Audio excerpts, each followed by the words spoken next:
It's the SKOR North Twins Show. Okay.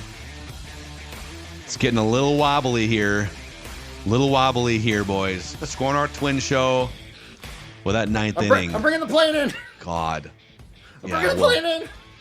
Dude, I mean, Duran is technically the one that blew the save, but we'll get into any and all of it here. No. This is a State of the Twins Monday on the SKOR North Twins Show, presented in part by our friends at Park Tavern. Great place to go watch a game, maybe sip a beverage and snack on a tot. So for a portion of the game on Sunday, the Twins game, if you're at the Park Tavern, if you're sitting at the bar enjoying some brewskis, they're celebratory brewskis, right? Royce Lewis gets that double. You're up 2-1. Here comes Duran. You're going to take 2 of 3.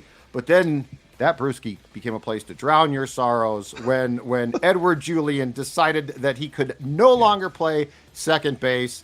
Park Tavern is a great place to watch all of the games. College football starts in earnest on Saturday.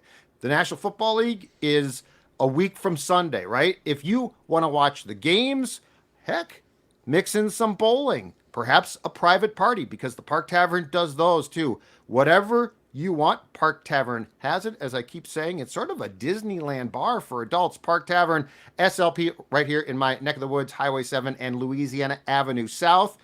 If you do want to set up an event, contact them, parktavern.net. Parktavern.net, the official sports bar of the Sports Dad, the place to either celebrate or drown your sports sorrows.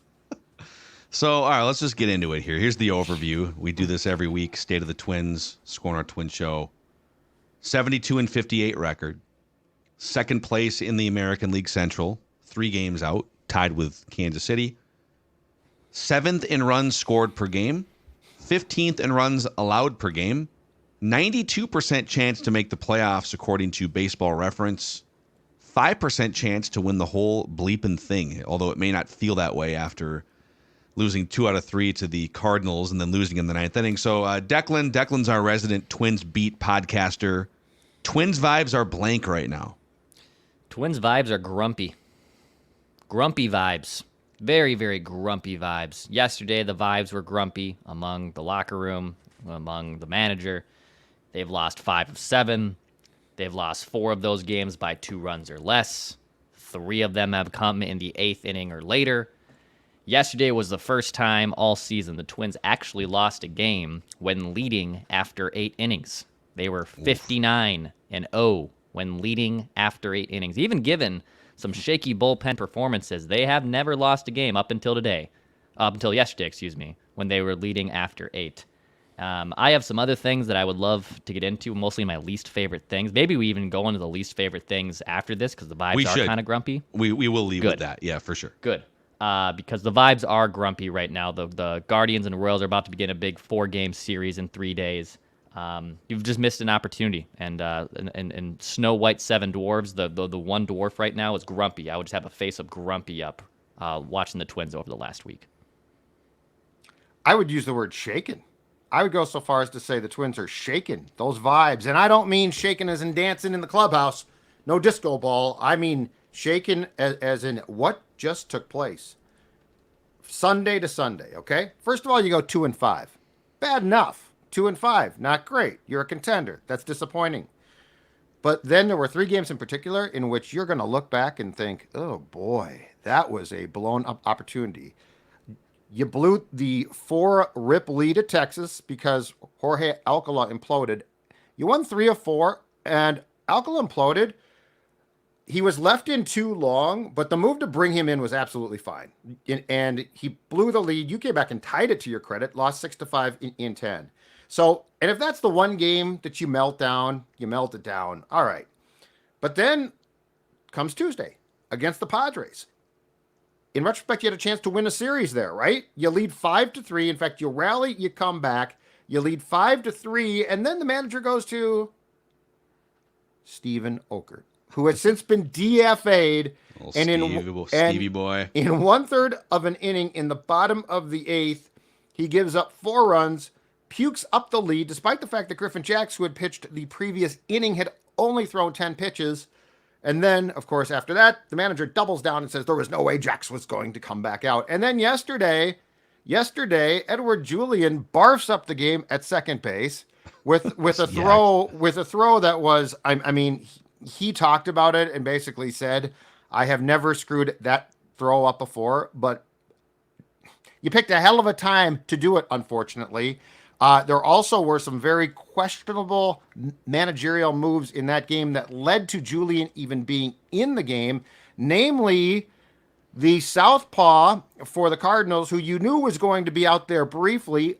Matt Wallner, a left-handed bat, comes up, and so Rocco puts in Kyle Farmer to pinch hit, plays right into the Cardinals' hands. They then bring in a right-hander who faces Kyle Farmer. Wallner's now out of the game. By the way, he immediately pops up Farmer for an out. The Twins strand Royce on third base. But worse, instead of having Kyle Farmer in the game at second base, instead of Julian, you now are forced to move, or you did move Castro to left, and you moved Farmer to short and left Julian in there to make that throw. So shaken, and it starts at the top. Yeah, I'm gonna use the word. So you said shaken. I'm gonna go rickety. It feels like if this is a car traveling down the road, traveling down the highway, trying to make its way to October, and you've had like two wheels. You got Judd on the side of the road trying to fix a flat tire. You got a window. My window's been knocked out. It is pretty much Judd's car for the last month. That's what it feels like. Yeah, now you've got some distance between you and the car behind you. The Red Sox are still, so you're trying to hold off the Red Sox for the final wild card spot. Yep. You're tied with Kansas City right now. Baltimore's the other wild card team. And you're 4.5 games ahead of the Red Sox, as they've also lost 3 games now. So they've got a flat tire behind you. Right. And they're only 5 games above 500. So if Boston had gotten hot and they were like a game back or a half game back, you'd be feeling a lot more nervous about your standing, because we'll get to Correa stuff and other things. So it feels like Twins aren't playing their best baseball. Twins are 2 or 3 key players down, maybe their best starting pitcher, probably they're 2 of their 3 most important position players. The bullpen is just leaking all over the place. So rickety is the word that I would use. Okay, least favorite current Twins thing, Dex. So Judd went through a whole list of horrible things that happened over the course of that game, but let's talk more about the decision to pinch hit Kyle Farmer for Matt Wallner. So I get the decision to put Kyle Farmer in for the 9th inning, specifically at second base, where he is a fine defensive replacement. That's been the case for the most part of this season, even with Julian, who has obviously struggled at the plate and has made strides defensively. Kyle Farmer has gotten the benefit of the doubt defensively at second. I'm okay with that. But it's the 8th inning. Royce comes off the bench, delivers a classic Royce Lewis, trademark clutch hit to put you up. He's at third base. There's 1 out. You would like another insurance run, obviously, for good measure. So instead, with a left-hander on the mound that's very shaky, and Matt Wallner coming to the plate, who, by the way, let's just look at overall totality of his offense this year, has a 170 plus OPS plus, 170 with OPS plus. It's an insane OPS. It's the best OPS plus on the team. 100 is average, just for people that aren't familiar. So that's 70% better than league average OPS. Yes. Kyle Farmer has an OPS plus this season as a whole of 62. 62. And yes, Matt Wallner was going to face a lefty. Matt Wallner typically doesn't face lefties. But in the best case scenario there, you were banking on Kyle Farmer getting to face a left-hander. This year, Kyle Farmer is hitting .240 against left-handed pitching, has an OPS overall of 676, and then the move is made to bring in a right-hander to face Kyle Farmer. So now you've lost the most biggest important bat in your lineup because you wanted to play the platoon advantage. Kyle Farmer comes in, has to come in a little bit earlier, and because he didn't come in for Julian, he now has to go to shortstop where he shouldn't be playing at all. That entire sequence in the 8th inning was also just not as bad as Julian, but nearly as dumb and caused the entire unfolding in the top of the 9th. I've asked Rocco a lot about the platoon things, and in general, I typically do agree because historically platooning works. To take the bat out of the best, to take the best hitter out of the Twins lineup, who has a OPS 100 points better, to put in a guy that can't hit at all this season, dude. You got way too cute, and then it bites you in the ass in the ninth inning, offensively and defensively. I have no idea why they elected to do that. And you got worked. And you got worked because the right-hander was up in the bullpen. You knew exactly what they were going to do. Well, I'm gonna poke at this actually. So I think this is more of a Matt Wallner discussion than it is a Rocco Baldelli discussion. And Declan laid out some of these numbers, and there are some small sample sizes at work here. But in Matt Wallner's major league career to this point, he's had 81 plate appearances against left-handed pitching. 81. He has 9 hits, 31 strikeouts. He bats 123 with a 210 on base percentage and a slugging percentage of 260 against left-handed batters. So his OPS against lefties is 470. It's 500 points worse than his OPS against right-handed pitching.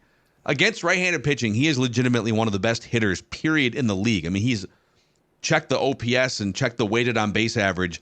He's up there with like Juan Soto and Shohei Ohtani if it's just against right-handed pitching.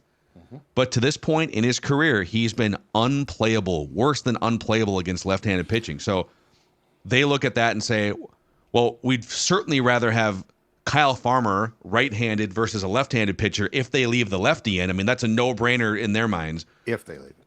Okay, but if they bring a righty in, Kyle Farmer, career against it's not nearly as good as his splits against lefties, but Kyle Farmer against right-handed pitching has a 200 points better OPS than Matt Wallner against like-handed left-handed pitching. So I guess to throw the numbers out for a second, to this point in his career, Matt Wallner, as elite as he is against right-handed pitching, is an automatic out against left-handed pitching until he proves otherwise. And up by a run. And see, this is the problem. So this is the problem that the Twins actually have, okay? Because this is a great discussion. The moment that Max Kepler comes in and says, my knee hurts again, I can't play, all right? Your bench goes down to, as Dex and I saw, almost nothing. When you're up by a run, the most important thing to think about is not what the splits say, it's how do I protect that lead. And Edward Julian was already having a bad day at second base. He laid a ball. Like you could tell. I think he's improved there. But yesterday was a bad day. And this is where you got to put the numbers aside and say, we got a 1-run lead. We got our closer, who we trust implicitly, coming in. We need Kyle Farmer at second base. And I don't care what the numbers say. If we have to make moves that are going to end with Julian at second, we can't. So, like, ordinarily, if Kepler doesn't come in with a knee, I'm fine with this whole thing. Because then you shuffle the outfield. Kepler, let's say he didn't play, but he could have played, goes to right field. But when you had to make those, and this is where the greatest managers can combine what they see from what you just went through, Phil, with the foresight to say, what's the most important thing? And the most important thing was defense, and Julian cost them. So that's where I have a problem with this move. But I think they would fight you again and say, I mean, listen, I'm not going to die on a hill for like a bad decision, but sure. Okay, so the goal is to win the game. You've now taken a 2-1 lead, but there's fewer. I think there was one out when they made this move. So you had a runner on third and one out when they made this move. Yep. And so your best way to protect the game is to get that guy in from third base. And by the way, Matt Wallner, I'm going to keep picking on Matt Wallner here for a second. AAA, let's expand the sample size here. Well, it can't be that bad against left-handed pitching, right? All right, well, as he was carving up the minor leagues earlier this year, he had, what did he have, like 20 some home runs or whatever. It was 18 home runs. If you take like the 20 plate appearances he also had against AAA pitching, it's not much better. He hit like 200 against left-handed pitching. So, he's an automatic out against left-handed pitching. And if your goal was to get a 2-run lead with a runner on third and less than 2 outs, you can't send him to the plate against a left-handed pitcher. But couldn't I make the case Kyle Farmer's been an automatic out all season? and that Matt Wallner is a better defensive player in right field, because also when you took him out of the game, your outfield then went from Willie Castro in left, Manuel Margot in center, and then who was in right, or Manuel Margot in right, Austin Martin, I believe, was in center. The ripple effect of just one platoon thing, in my opinion, caused the complete unraveling of that game. Right, but the start of the ripple effect is you have a hitter that's an automatic out against left-handed pitching. You have a platoon hitter that literally can't hit left-handed pitching. I'll take my chances with the guy who has a bigger bat over a guy who can't swing, who was just awful this year in Kyle Farmer. I'd rather take my chance that Matt Wallner's going to put a fly ball at least into right or left field over Kyle Farmer. I mean, but he's not. He hasn't ever. I can't have Julian at second base. Sorry.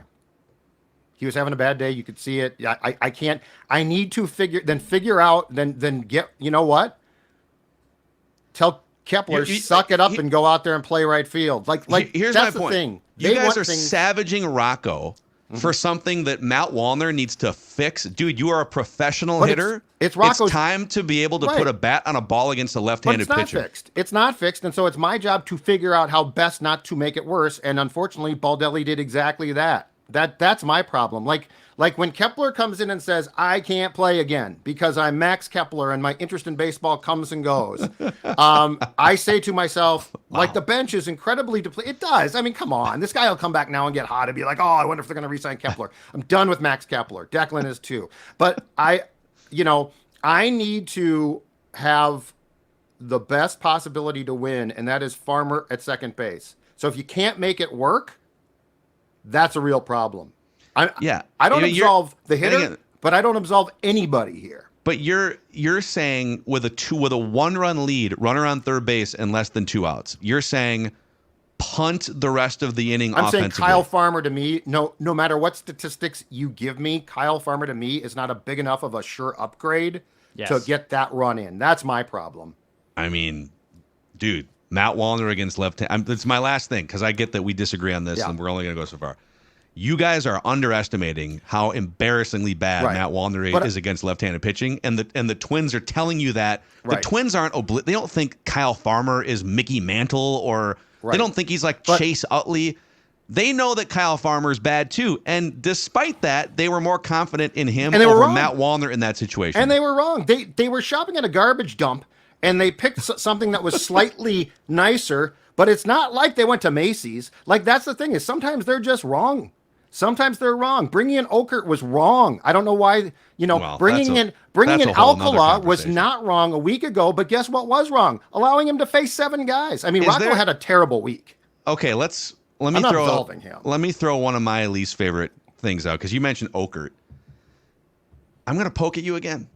That they were wrong to bring. Dude, there's only like 2 or 3 guys that you're right bringing in right now out of that bullpen. How many? I mean, you guys went through your bullpen trust rankings when I was out in DC last week, but it gets to a point sometimes where people pile on manager when really it's lack of options. Like them putting inferior relievers into games, close games. It's end of August. It's pennant race time. Right. That is a reflection on front office being trigger shy at the trade deadline.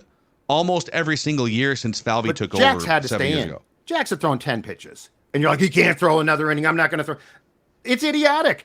Management has, you're right. Falvey screwed you, okay? Rocco got screwed. But at that point in time, you need to say, I got screwed. What can I do that's going to help Rocco Baldelli? Griffin Jax. He's been lights out. The man had thrown 10 pitches. What are we worried about here? Like, these are crucial games. I told Dex this on the extra inning show yesterday, Phil, and it's very important to me. These are not, because I know what the pushback is. Oh, it's just one game, 162. Calm down. Everybody calm down. They're reflections of what you're going to do in playoff games. Because that Padres game, the heat was on. Your team had come back and given you a 2-run lead, and you're telling me, well, Griffin Jax can't go back out there. Screw that. Yeah, he can. So last thing on this before we go. It's a good conversation. Is this a Wallner thing? Yes.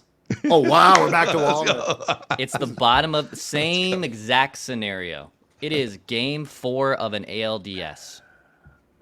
You're cool with putting Kyle Farmer in the bottom of the 8th to face a lefty, even though the righty's going to come in from the bullpen, over Matt Wallner. Oh man. That's what this comes down to. You're taking the bat out of the hand of one of your best hitters. But you're not taking a bat out of his hand because he can't hit against left-handed pitching. So can I pull a Judd? Is there like a different option that doesn't involve Kyle Farmer? That's the unfortunate thing. Is Brooks Lee's back? That changes the entire How's Carlos discussion. Correa? This changes the entire discussion as long as I can put somebody at second base not named Edward Julian. But if I tell you, this is where, again, like I'm not saying Rocco, there's plenty of things, and I agree on the Jacks thing. Like, dude, 10 pitches, come on. Put some heat on it, put a jacket on and get back out there. But if the starting premise is player A is inept and unplayable against like-handed pitching, if you were to rank every hitter in baseball, their gap between like-handed versus off-handed, right? He is one of the glaring examples in all of Major League Baseball. If that's your starting point with your premise, trying something different doesn't bother me. Like, this dude has proven he cannot hit left-handed pitching, and they're not going to put a righty in to face him because that would be suicide. So, I don't know. I mean, I get it. Am I in love with Kyle Farmer coming in? Do I feel confident? But who has a better chance of putting a bat on a ball in that situation? Well, I haven't dug deep. Popped up foul. I'll bet you Kyle Farmer has a better contact rate against right-handed pitching than Matt Wallner does against left-handed pitching, and that's what you need in that spot to get a runner home from third. So, whatever. I mean, these are not great. If you're choosing between these two things in a playoff game, you're probably not winning the World Series. Right. Well, yeah. So. And then again, how do you think about what you're going to look like defensively then too? So, yeah. But anyway, we've all made our points. Good stuff. Okay, on the bullpen front. That was great. So Griffin, Jacks, I mean, they're just going to have to live with at some point if it's between another inning or, I guess you'd have to face 3 more batters if you come out for another inning, right? Is that how that works? If you come out to start an inning after you've already been in, can you just face one?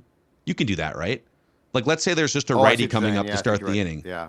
You could come out because you've already faced 3 batters the previous inning.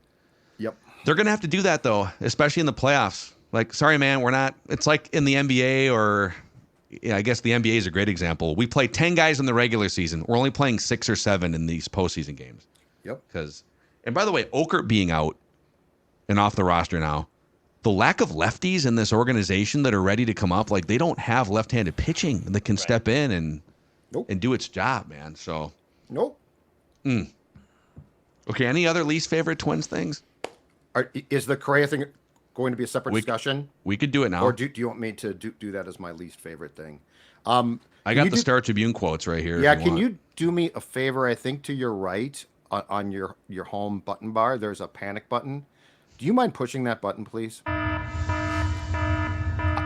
This isn't good. I'll set this up quick, and then I'll turn it over to you for the quotes, Phil. But so let's just go through what some of our premises were, okay? Carlos Correa went on the IL, I believe it was on July the 19th, with plantar fasciitis in his right foot. Yeah. And at that point in time, it's like, well, he dealt with it last year. He said, I don't want to go through, at the time he said, I don't want to go through the same, like I was not as good as I can be. I need to sit out for a while. And I think we all applauded it. I think that we all agreed that it was a good idea to sit out for 10 days or so. And originally he had said, I might come back right after the All-Star game, but then they're like, no, let's slow this thing down. And we're all like, okay, yeah, good idea. But what you're about to go through, quotes-wise, is extremely concerning. So now we find out that he says, and he's volunteering this, okay? So the team does not want this out. But he volunteers that I could not play with this. I've had setbacks. And then starts to talk about, and I'll throw it to you here, Phil, about the actual reason why this is so much worse than last year. Yeah, so this is from Bobby Nightingale, Star Tribune, excellent beat writer. Notably, it's an injury that involves his right leg. His right ankle was surgically repaired in 2014 when a metal plate was inserted for a broken right tibia. And medical reviews of that right leg nixed $300 million free agent deals with the Giants and the Mets. Correa had a stint on the IL last year, right before the postseason, after a full tear in the middle part of the plantar fascia. The full tear helped alleviate discomfort in the bottom of his left foot, but he's trying to avoid that this year. Quote from Carlos Correa, The thing is that with the left foot last year, there was no problem if there was a full tear. With the right foot, we've got to be a little more careful with the history with that foot. Tearing the fascia, I don't think would be a great option. We've got to be careful. So this is the first time that surgically repaired chronic ankle injury has sort of seeped into the discussion. Yep. Yeah, it's... I mean, how can you not be concerned now? And he says, I won't be back this month now. I have no fear that I'm going to miss the rest of the season. But then in the same breath, he suffered a setback, tried to run in cleats. He can't, still not comfortable. He can now sprint in tennis shoes, but he can't run the bases. He can hit and throw. Of course he can. But I'm sorry, when I'll give you a couple of chances to like give me a rough timeline, right? At first, I'll be right back. Okay. Then I won't be. Okay, that's cool. Then it's like, oh, well, we're not sure, but he's making progress. The player doesn't come out like this is Farvinian right here. He just gave you the team does not want this out by any means. He just gave you a detailed analysis of what's wrong and said, I plan to be back before the season is done, but it brings up two questions. One, really? You sure about that? You sure about that? You sure about that? You sure about that, Carlos? And the second thing is we now involve the ankle, which is why the Mets and Giants both killed the deal. I mean, I am extremely concerned. And then to pile on this whole thing, you guys, to pile on this entire storyline, this team has reduced payroll drastically because of mostly the TV situation. But Carlos Correa was the one guy, he and Buxton both out are their two highest paid players. And Carlos is making $33.3 million for this season and the foreseeable future. Tell me you're not concerned. It's hard to find a silver lining with. I mean, he's the one guy you're still paying. I mean, yeah, Dax, what do people in and around the team, they've got to sort of pretend to be optimistic, but is there a chance he doesn't play in the next month? I don't know. Here's the thing. I'll push back on why we shouldn't be rushing him back. The Twins are still in the driver's seat to be a playoff team. I don't want to rush him back on September 1st. He's still at 70%. Things get worse, and then he's not available for the playoffs. I want to get him to a point where, yes, he has to manage the pain, and or this is going to be an issue where he's just in a much better spot for the postseason. That's where I'm at.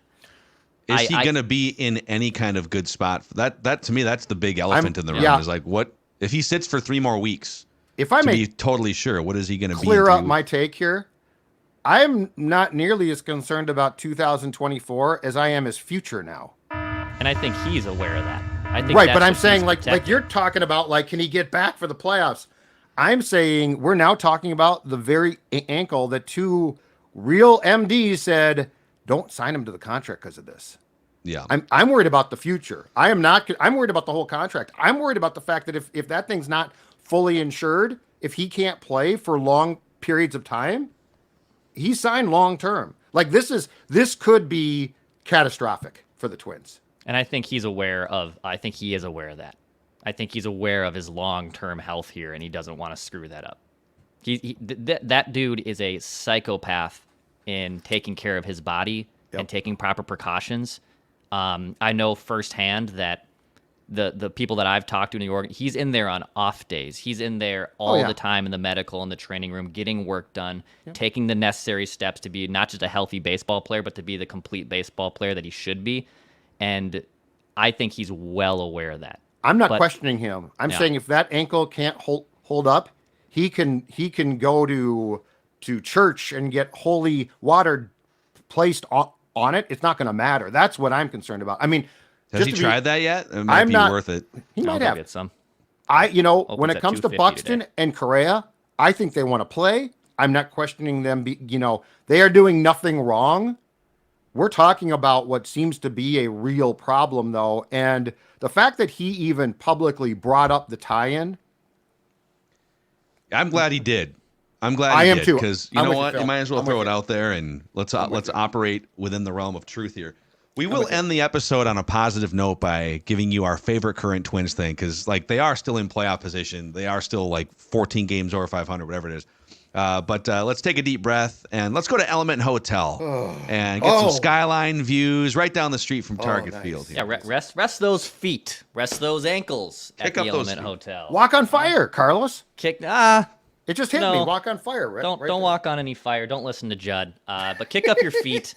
Enjoy yourself. Grab a snack, which I always love at a good hotel. They got free Wi-Fi. It's a pet-friendly hotel, too. You can bring your four-legged friend. We got some Toronto's coming to town, maybe the Blue Jays. Maybe you have tickets. You're like, oh, crap, where am I going to stay? How about steps away from Target Field? You can go to scorenorth.com/element. 15% off your booking. That's scorenorth.com/element for 15% off. We're also giving away a couple things on the SKOR North app between now and the end of the month. We'll start with a 75-inch Roku Pro Series 4K TV. Great for sports watching, great for pennant chase baseball. Nearly an $1,800 value on that glorious TV. And it could be yours inside the SKOR North app. Just register under listener rewards. Better TV for everyone with Roku. And we're giving away a 4-pack of tickets to the Minnesota Renaissance Festival. Open weekends now through September 29th and also Labor Day. So get an extra day this weekend. You can register in the SKOR North app, listener reward section for a 4-pack of tickets to the Minnesota Renaissance Festival. Baseball. Okay, current favorite Twins thing. Declan. Current favorite Twins thing. There's a new series starting today. There's a new series against the Atlanta Braves. That's my favorite thing. The Bravos. Bravos, who are a little banged up. The Chops. Not living up to maybe the potential. You know what the B stands for in the Braves, Phil? Stands for be ready to sweep the Braves. That's what it hopefully stands for. They got off to a little bit of a rough homestand here. You got a new series to start. I'm excited for it. So and Braves, you don't get to see the Braves. I know now we get to see teams coming to Target Field every other year, which is cool. But yeah, I mean, the Braves have maybe made 1 or 2 trips to Target Field since it's opened. So that's obviously pretty unique. And as much as maybe Twins fans get a little irked by the opposing fans, I'm curious to see how many Bravos fans, who are obviously staying at the Element Hotel, will also show up to Target Field and pack that third base side. So a new series starts, and I'm excited to see that. Yeah, Cardinals fans showing. Mm-hmm. And they always do. They're everywhere. Yeah. Best fan base, best baseball city in America. Yeah, we're the best baseball fans. I thought that we wouldn't have as strong of showing because they're a disappointing team, but no, they were great. My favorite thing is, and hopefully by the time that you're consuming this, it's done, is that Brooks Lee is coming back from St. Paul. He's played like 3 games now. 2 games. He's been fantastic. Homer, a double, driven in a couple of runs. Brooks Lee, come on back. Wave him around. Play second 94. base. Play second base. Exactly right. You know what? Hell, I'll go pick you up, Brooks. I don't know. But Brooks Lee's bat and glove being back, I think, should help. He was at second yesterday. Made a nice play. He'll come back at second. Yeah, just those fundamental throws. Those fundamental throws. I'm sure it's a tough throw, but you're a big leaguer. I'll give you 2. I'll give you a little 2-pack of optimism for the road here. Cole Sands since June 20th. We're looking for anyone. We're literally just surveying the landscape for anyone we can trust here. Cole Sands over the last 2 months, 25 2/3 innings, 29 strikeouts to 2 walks, and a 1.05 earned run average. Opponents are hitting 186 with just a 4.47 OPS. He's been so great over the last 2 months. It's like Matt Wallner is facing a lefty every single time someone comes up to face right-hander Cole Sands. It's crazy. And then I'll give you, here's the second one. The Zebmeister. If you need 5 rock-solid innings, the Zebmeister is here to deliver. Exactly 5 innings in each of his 3 major league starts. He's posted an ERA of 3, and he has a 13-2 strikeout to walk ratio. He pumps the zone for the most part, and he's efficient. He's done a really good job, and I think he's in this rotation probably for the last month of the season. So, old Zebby Matthews, the Zebmeister, the Zebster.